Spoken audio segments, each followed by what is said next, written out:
صح يابا. ابوي حي حي يابا. حي الله يخرب بيت ابوك. ما حي يا ولد عمال تتكمني كده ليه؟ سايب الارض ونايم. ابوك كنت مريح شويه يا ولدي. افرض واحد دخل رفع له شجره موز ومشى بيها كنت هتشوفه؟ يخش بيها الجنه. خلينا في المهمات. كنت بحلم حلم زين جو جو جو. حلو خير. حلمي كان لابس فابيض فابيض. ده كفن يا ابوي. الله ما حفظنا منك. اتفائل خير يا راجل عشان ربنا يدهوني. شو انت بتقول ابيض فابيض؟ لا اله الا الله. وابيض ابيض ما فيش الا غير الموت. ابيض فابيض يبقى كفن يا ابوي.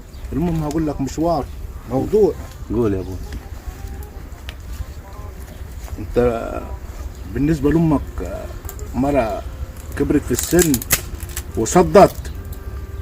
يعني انت اللي عمرو دياب؟ ما انت خرفت خالص كمان. وركبتها البارومه يا ولدي.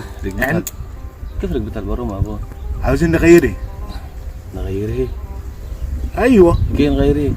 يعني عاوز اتجوز. مين عايز الجواز؟ انا بيمين انا قلت خراف.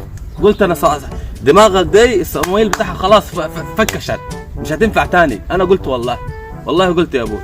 يبقى حرام الجواز يا اولاد. هو حرام يابا انت خلاص معك عيال على الشي جواز تتجوز انت يعني خالص. ما كده كده هتتلتلت انت هتغوروا فين؟